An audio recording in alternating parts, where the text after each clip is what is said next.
성령으로 들을 때, 말씀을 들을 때 우리에게 생겨나는 그 믿음에 대해서 말씀을 전하고자 합니다. 우리의 신앙을 가만히 살펴보면 이 구분이 확연하다는 것을 알 수가 있어요. 육신에 속한 자는 자기의 주장이나 자기의 의를 또 강하게 드러냅니다. 자신의 생각이나 깨달음이나 확신을 강하게 드러내지요. 주님을 믿는데 자신이 경험한 대로 또 체험한 대로 이해한 대로 그렇게 믿어요.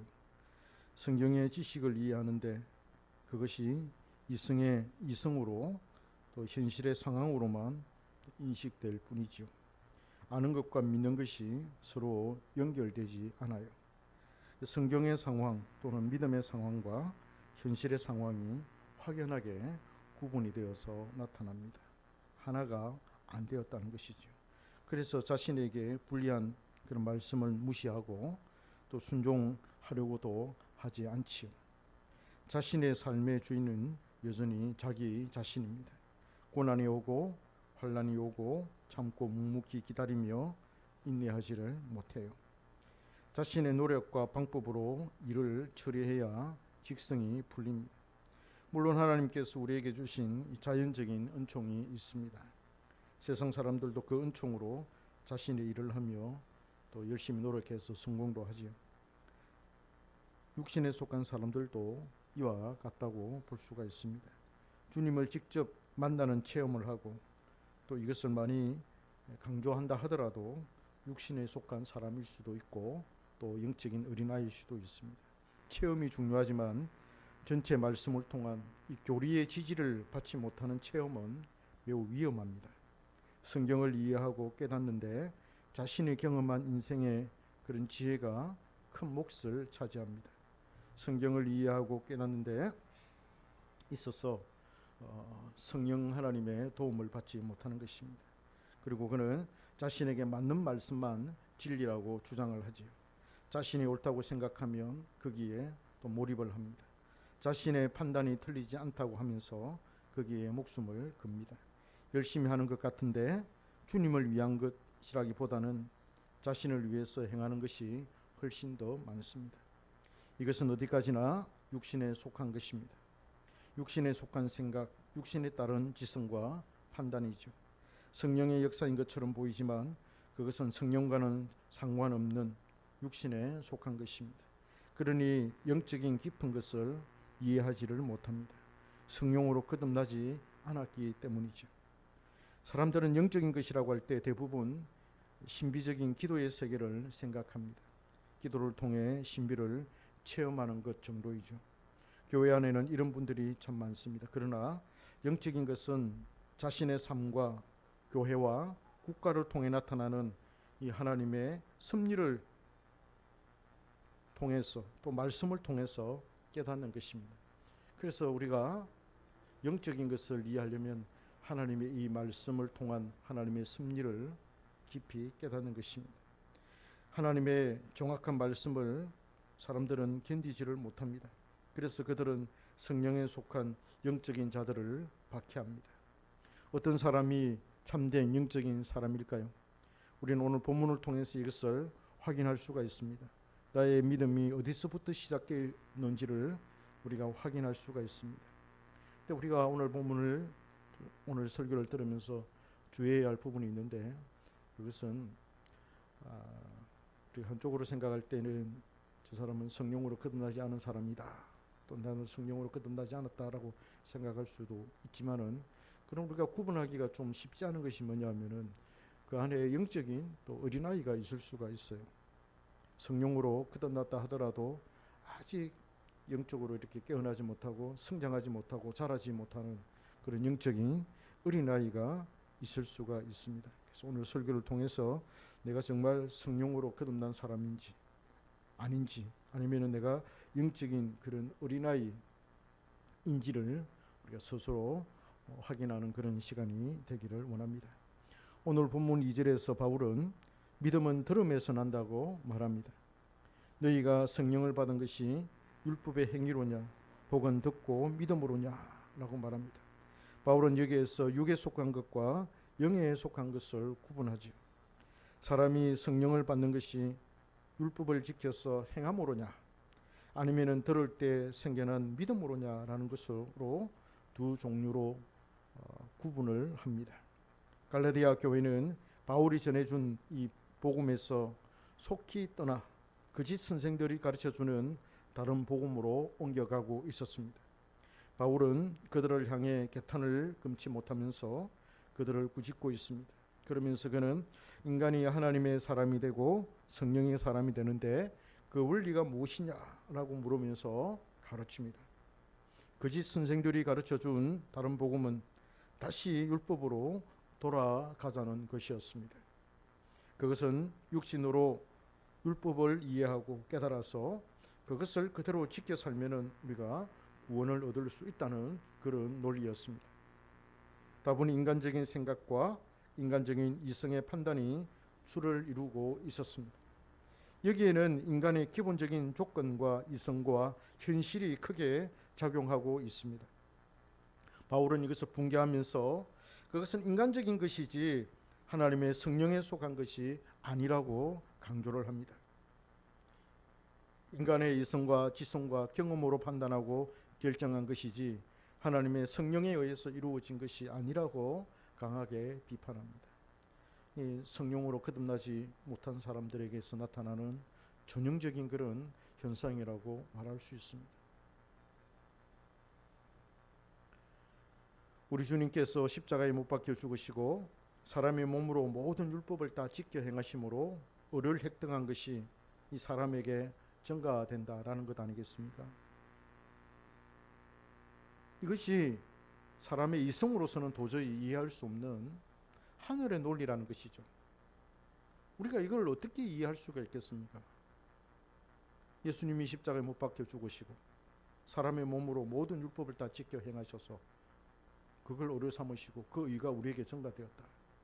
그래서 우리가 행위로 말미암아 우리의 노력으로 말미암아 우리가 구원을 얻는 것이 아니라 우리는 믿음으로 말미암아 구원을 얻었다. 우리가 구원을 얻는 데 있어서 우리가 하나님을 믿는 데 있어서 우리의 노력은 없다. 우리의 공로는 하나도 없다. 그게 믿어지는 것입니까? 그게 하늘의 논리인데 어떻게 우리의 이성으로 받아들일 수가 있겠습니까? 이것은 성령의 사역으로가 아니면 결코 이해할 수가 없고 우리에게 적용될 수 없다고 바울은 말합니다. 그래야 우리가 이 복음을 이해하는 데 있어서 가장 중요한 것이 바로 성령의 사역이라는 것입니다. 성령께서 우리로 하여금 복음을 듣게 하시고 그것을 알도록 우리에게 이해력을 주시고 그것으로 우리 안에 믿음이 생겨나도록 하신다는 거예요. 이게 성령의 사역입니다. 전도자에 의해서 복음이 전파되어서 내 귀에 그것이 들릴 때 성령께서 강하게 역사하십니다. 성령께서 그것을 알게 하시고 또 이해하여 소화가 되게 하십니다. 그래서 우리 안에서의 성령의 1차적인 사역은 진리의 말씀을 인식하게 하는 것입니다. 로마서 10장 17절에서 믿음은 들음에서 나며 들음은 그리스도의 말씀으로 말미암았느니라 라고 했을 때 바로 이것을 염두에 둔 것입니다. 전파되고 선포되고 설교되는 이 복음 진리를 우리가 들을 때 믿음이 생겨나게 된다는 것이죠. 믿음이 생겨나는 것은 우리 안에서 그것을 이해시키는 능력이 생겨나는 것이 아니라 성령께서 그것을 우리에게 이해를 시켜 주시기 때문에 또 확신시켜 주시기 때문에 우리가 그것을 이해하고 깨달아 확신하게 된다는 것입니다. 그렇기 때문에 이 모든 것은 다 성령의 역사이고 성령의 사역이다. 우리가 이 복음 진리를 내 이성으로 내 본성으로 결코 이해할 수가 없다. 물론 예수 안 믿는 사람들도 신학할 수 있습니다. 유명한 그런 팀벌리 같은 그런 구약 신학자들은 예수를 안 믿는데요. 그래도 그는 탁월한 구약의 신학자입니다. 신학을 알고 있습니다. 무리로 이성으로 하면 어느 정도까지는 할 수 있지만은 그러나 그는 믿어지지가 않는 것입니다. 성령께서 우리 안에 이해력을 주시고 총명을 주시고 그리고 믿음을 주실 때 우리는 성경을 정확한 하나님의 말씀으로 이해할 수가 있는 것입니다. 여기에서 성령은 두 가지의 사역을 우리에게 안에서 행하시는데, 첫째는 뭐냐면 말씀을 조명하시는 것이고, 또 조명하신다라는 것은 우리로 하여금 깨닫게 하시고 이해하게 하신 그 사역이고, 두 번째로는 우리가 듣고 깨달은 이해한 그 말씀을 우리 안에서 확신시켜 주시는 그 사역을 하시는 것입니다. 그래서 조명과 확신이다. 성령의 사역은 이 두 가지다. 이렇게 말할 수가 있습니다. 이 사역이 없이는 우리는 육신에 속한 사람일 뿐입니다. 성령께서 전도자로부터 들려지는 하나님의 말씀을 훤히 알게 하시고 그것을 꿰뚫어 보게 하십니다. 그래서 그것을 깨달은 사람은 거기에 자신을 내던집니다. 우리는 이렇게 생각합니다. 그래, 구원의 확신은, 구원은 우리가 노력으로 공로로 이루어지는 거 아니다. 그래서 하나님께서 죄에서 나를 건져주시고 그 십자가의 보혈로 우리를 씻어주시고 우리는 천국 간다. 나는 구원받았다. 그런 확신이 내게 들어요. 근데 우리는 그것은 확신은 참 잘해요. 그렇죠? 나는 천국 갈 거다. 나는 천국 백성이다. 이거는 확신은 참 잘해요. 그런데 이 확신이 참이 되려면, 내가 가지고 있는 이 주관적인 이 확신이 진리가 되고 참이 되려면 계속 더 나아가야 된다는 것입니다. 말씀의 확신이 와야 된다는 거예요. 그 구원의 확신이 뭘 낳느냐 하면은, 내가 듣고 깨닫는 그 말씀의 확신으로 나아가야 되고, 내가 깨달은 그 말씀의 확신은 나의 삶 속에서 확신으로 나아가야 된다는 것이에요. 그래서 내가 얻는 이 구원의 확신과, 내가 이 삶 속에서 고난을 당하든지 어려움을 당하든지 어떻게 하든지 간에 이 삶 속에서 말씀이 내 안에 역사하여서 그 말씀이 나에게 은혜를 주고 그 말씀이 나에게 힘을 주고 그 말씀이 나에게 나를 인도하는 그 과정까지 나아가야 된다는 거예요. 그래서 구원의 확신과 나의 삶 속에서 하나님께서 나를 건져주신다라고 하는 그 확신과 일치가 돼야 돼요. 우리는 구원의 확신은 가졌다고 생각하면서도 삶 속에서, 생활 속에서 우리는 하나님의 말씀을 확신을 잘 못해요. 하나님이 이렇게 말씀해 주신다라고 하셨는데 우리는 그것과 실험하지 않아요. 여기에서 우리가 이걸 놓치면, 우리의 삶 속에서 우리가 하나님의 말씀을 놓치면 내가 전에 가졌던 그 구원의 확신은 사라질 수 있어요. 그게 참이 아닐 수가 있어요. 그 출발이 성령으로부터 시작되어지 않았다라고 볼 수가 있는 거예요. 그래서 견인의 은혜라는 게 있지 않습니까? 구원의 확신을 받은 사람, 구원의 확신을 가진 사람은 견인의 확신까지, 견인의 은혜를 하나님께서 나에게 주신다라고 하는 그 확신까지 그대로 나아가는 거예요. 이게 연결되는 것입니다. 구원의 확신과 견인의 은혜는 서로 떨어질 수 없어요. 분리될 수가 없다는 거예요. 그래서 우리가 성령으로 거듭나지 않았다라고 할 때 전형적으로 나타나는 현상이 뭐냐면 이것이 분리가 된다는 거예요. 그래서 내가 가지고 있었던 그 구원의 확신은 뭐냐? 구원의 확신은 하나의 뭐라고 이야기할 수 있겠습니까? 상상이라고 말할 수가 있는 거예요. 그냥 막연한 것을 그냥 믿고 있는 것일 수가 있는 것이죠. 나의 이 구원의 확신이 진짜 살아서 역사하는 것은 뭐냐면 이 삶 속에서 이루어지는 것이죠.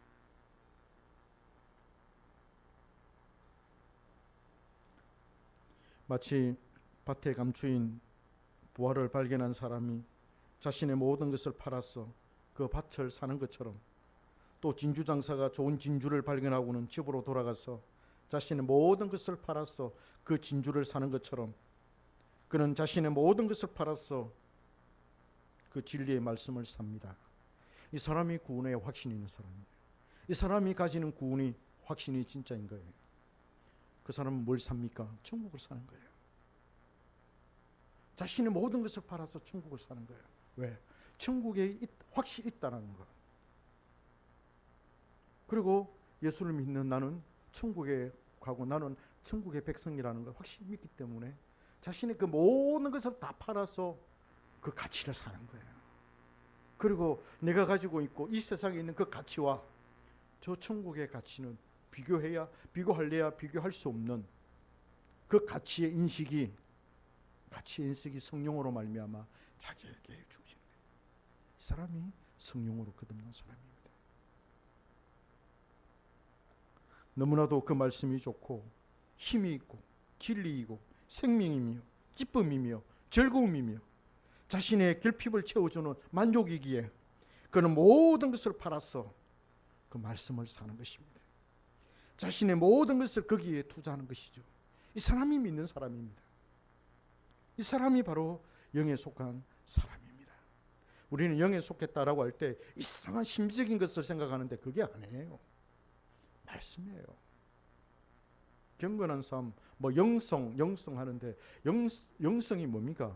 말씀을 사랑하는 태도예요. 말씀을 삶 속에서 적용시켜 나가는 그런, 또 삶 속에서 말씀을 붙들고 말씀과 씨름하는 그 삶이 바로 영적인 삶이고, 그께서 나온 그게 영성이고. 그래서 우리 교단은 영성이라는 말을 잘 안 쓰고 경건이라는 말을 많이 써요. 사도행전 16장에 등장하는 자주장사 루디아라는 사람이 있습니다. 그 사람이 바로 이런 사람이었습니다. 자신의 모든 것을 팔아서 진주를 산 사람과 같은 사람이었습니다. 그는 이방인이었지만 유대교로 개종해서 여호와 하나님을 믿고 있었습니다. 바울이 유럽의 관문인 빌립보 지방에 처음 방문해서 회당을 찾았지만 기도처만 있었습니다. 회당은 유대인 남자 정족수 10명이 있어야만 세워질 수 있었습니다. 이방 여성들은 자신들끼리 강가에 있는 기도처에 모여서 유대교 의식을 행할 수가 있었습니다. 바울이 그곳에 들려서 기도처를 찾았습니다. 그리고 그곳에 들어가서 그들에게 복음을 전했습니다. 여러 명의 여성이 바울이 전하는 그 복음을 듣습니다. 그런데 루디아만 바울이 전한 그 복음으로 변화가 되었습니다. 성령이 루디아에게만 효과적으로 강력하게 역사하신 것입니다. 물론 다른 여성들도 좋았고 말씀이 참 좋다 이렇게 생각할 수도 있었겠죠. 그러나 루디아만 성경이 기록하는 거 보면 그가 확실하게 은혜를 받았고 변화된 사람이었다라고 우리가 판단할 수가 있습니다. 성경은 루디아가 말씀을 들을 때 가슴이 뜨거워졌다, 마음이 뜨거워졌다라고 말합니다. 성령께서 말씀으로 임하신 것입니다. 그는 복음을 듣고 예수 그리스도를 영접했고 세례를 받았습니다. 사도를 자신의 집으로 초대해서 온 식구들이 복음을 듣고 세례를 받도록 하였고 자신의 집을 선교를 위해서 다 내주었습니다. 루디아가 설교를 들을 때 성령께서 그에게 임하셔서 그리스도를 알게 하셨고 그리스도를 믿게 하셨습니다. 그러므로 그의 마음이 변화되었습니다. 성령으로 변화된 것이지요. 여러분, 이것입니다. 그래서 우리 이 개혁주의 또 우리 개신교는 예배에 있어서 설교를 너무너무 중요하게 생각합니다. 이 설교 말씀이 전파되고 말씀이 들려지는 이 순간에 성령께서 강력하게 역사하시는 거예요. 정말 역사하는 것입니다. 역사하십니까? 이러한 예는 부활하신 예수님이 엠마오로 내려가는 두 제자에게 나타났을 때와도 동일합니다. 예수님께서 그들에게 십자가와 부활을 전하자 그들의 마음이 뜨거워졌습니다. 그래서 그들은 처음에는 예수님을 알아보지 못했지만은 가슴이 뜨거워지고 눈에 비켜지자 부활하신 예수님을 그들은 알 수가 있었던 것입니다. 기독교 역사상 성령께서 역사하신 목사의 설교를 듣고서 변화된 사람이 얼마나 많은지 모릅니다. 이 예배 시간에 이 설교를 통해서 변화된 사람들이 얼마나 많은지 모릅니다.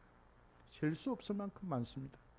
우리가 믿음에 대해서 생각할 때 믿음 그 자체가 우리에게 어떤 좋은 습관이나 양질의 은혜를 주는 것은 아닙니다.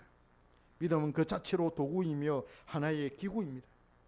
우리가 은혜를 받는 것은 성령께서 우리에게 주신 믿음으로 주님의 약속을 우리가 믿을 때 내 마음을 다하여서 그걸 믿고 그걸 추구하고 그걸 바라고 할 때 내 마음이 가잖아요. 내 마음이 진정성이 거기에 가잖아요. 그럴 때 그 진정성이 가게 하는 게 그게 믿음의 역사예요. 그 믿음도 성령께서 우리에게 주시는 것이고, 그래서 우리가 그걸 추구할 때 하나님께서, 성령께서 우리에게 그런 은혜를, 그 갈급해야 하는 그 심령의 해갈의 그 은혜를 성령께서 우리에게 주시는 것입니다. 그래서 우리는 믿음을 절대화시킬 수 없고 대상화시킬 수는 없습니다. 믿음은 하나의 수단에 불과합니다만은, 그러나 믿음이 없이는 결코 우리는 주님께로 갈 수가 없고 우리의 구원도 우리는 얻을 수가 없습니다. 그만큼 믿음이 중요합니다. 그 믿음이 성령에 의해서 나온 것이어야만 그렇다는 거예요. 성령으로 역사하는 믿음은 우리가 복음 진리를 들을 때 곧바로 우리 안에서 생겨납니다. 그것이 우리로 구원의 길로 걷게 하고 진리를 강하게 붙들게 함으로써 끝까지 견디며 인내하게 합니다. 우리는 이것을 이끌어서 견인의 은혜라고 말하죠. 우리가 성령으로 말씀을 듣고 깨달을 때 그것이 믿음으로 화해서 변화되어서 우리 안에서 역사할 때 인내도 함께 주어지는 것입니다. 그래서 참된 구원의 확신은 우리의 삶 속에서 인내까지도 연결되어진다는 거예요. 좋은 것만 쪽쪽 빨아먹고 싫은 거는 내뱉어버리는 그런 게 아니라, 좋은 것도 먹고 싫은 것도 있을 때 끝까지 그걸 참고 견디는 그게 올바른 성령의 역사이고 그의 신앙의 출발이 올바르다라고 말할 수가 있는 것입니다. 이것이 바로 기독교 진리입니다. 이것이 영에 속한 것이고 성령의 인도를 받는 사람의 특징입니다. 로마 가톨릭은 이것을 분리시켜 버렸습니다. 말씀과 믿음을 분리시켜 버렸죠. 이것은 맹신입니다. 그들은 교회의 권위에 의해서 말씀이 지지를 받을 때까지는 말씀에 대한 신앙이 불확실한 상태로 남아있게 된다라고 그렇게 가르칩니다. 교회가 말씀을 지지해야만이 그것이 진리가 되어서 성도에게 믿음을 준다는 논리입니다. 교회가 성도에게 믿음을 준다는 그런 결과를 초래하죠. 성령이 성도에게 믿음을 주는 것이 아니라 교회의 권위가 성도에게 믿음을 준다, 그런 논리가 형성이 됩니다. 그럴 수 없지요. 그것이 바로 전형적인 육신에 속한 생각이고 지금 바울이 갈라디아 교인들을 꾸짖고 있는 그 내용입니다. 참으로 그 망령은 가증스럽고 불경한 그런 교리입니다. 신앙의 빛은 너무나도 고상한 것이기에 사람이 이것을 줄 수가 없습니다. 믿음의 기초는 하나님의 말씀뿐입니다. 하나님의 교훈의 진리뿐입니다. 그 교훈이 바로 교리이지요. 인간의 육신적인 생각과 이성으로서는 그것의 성질과 그것 자체의 힘으로는 영혼 깊숙이 파고 들어갈 수가 없어요. 믿음은 인간의 판단에 근거하지 않습니다. 믿음의 완성은 확고부동한 확신인데 그것은 어떠한 의심도 용납되지가 않아요. 인간의 판단에 의한 그런 확신이 아니에요. 성령은 우리로 하여금 복음 진리를 인식하게 할 뿐만 아니라 성령의 인침을 보증해 줍니다.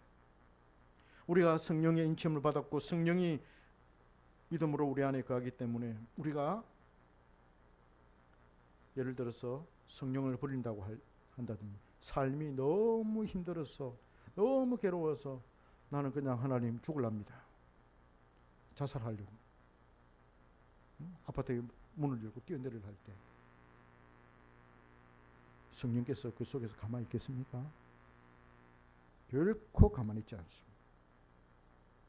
내가 힘들어서 하나님 나는 이런 이제 결정하고 이렇게 하겠습니다라고 이렇게 마음을 먹을 때 그게 하나님의 말씀과 하나님의 뜻과 배치된다면 그 속에서 성령께서 말할 수 없는 그런 고통을 주십니다.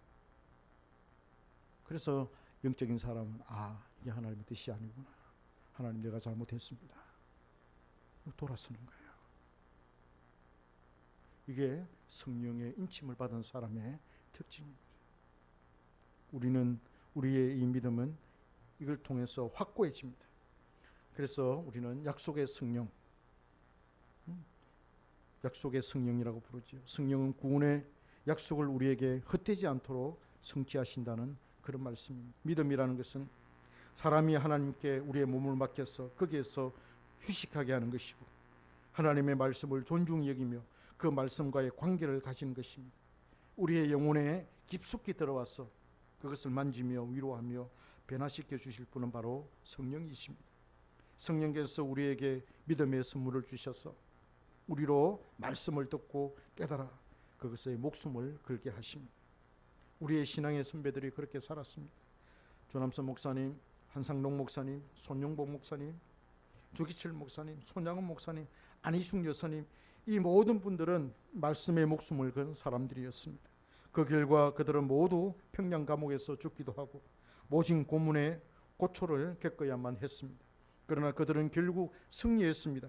그들의 승리로 오늘의 한국 기독교가 왕성하고 있는 것입니다.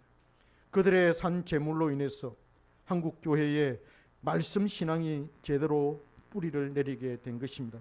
만약에 그렇지 않았다면 우리의 신앙은 말씀에서 떠난 인간 중심의 신앙을 가져서 로마 가톨릭처럼 되었을 것입니다. 지금도 남아메리카 여러 나라에는 로마 가톨릭에서 파생된 이상한 기독교 신앙이 판을 치고 있습니다. 그렇지 않습니까? 브라질을 위시해서 아르헨티나, 칠레, 엘살바도르, 멕시코 등지의 그런 나라를 한번 살펴보십시오.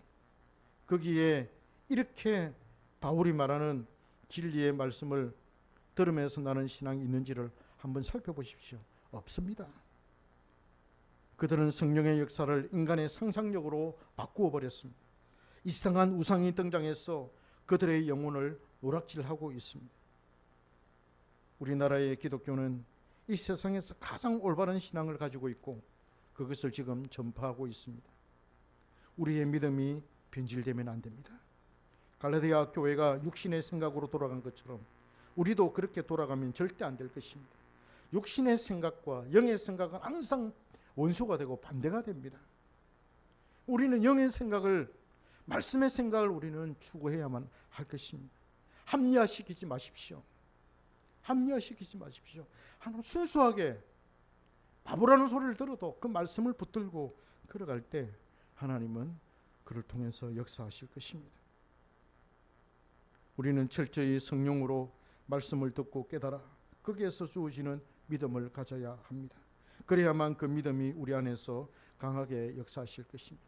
그래서 우리는 말씀하면서도 우리가 말씀을 들을 때 정말 우리의 전인격을 거기에 집중해야 됩니다.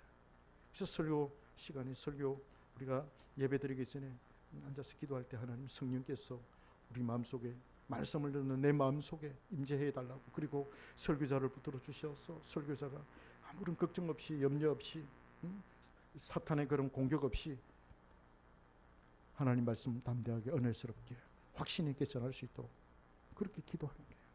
그리고 말씀이, 예배가 시작되고 말씀이 시작되면 거기에 올인하는 겁니다. 집중하는 겁니다.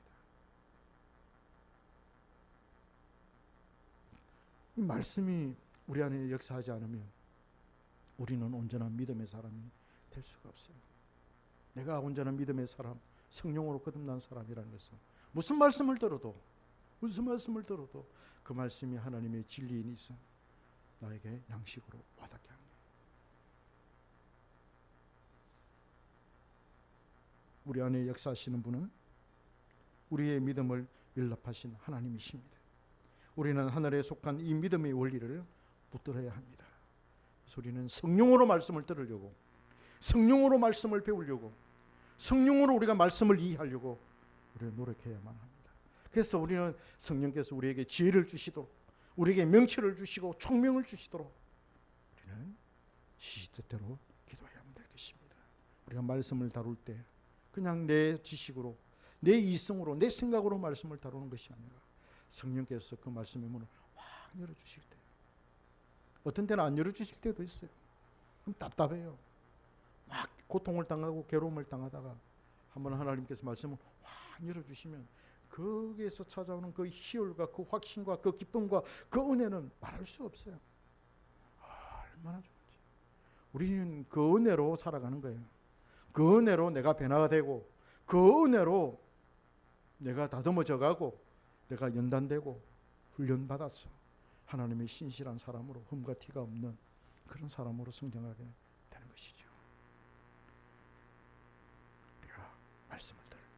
성령으로 듣고 성령으로 우리가 말씀을 전하고 성령으로 우리가 말씀을 이해하고 깨닫는 그런 우리 한경교회가 되고 우리 성도님들 되시기를 주님의 이름으로 축복합니다.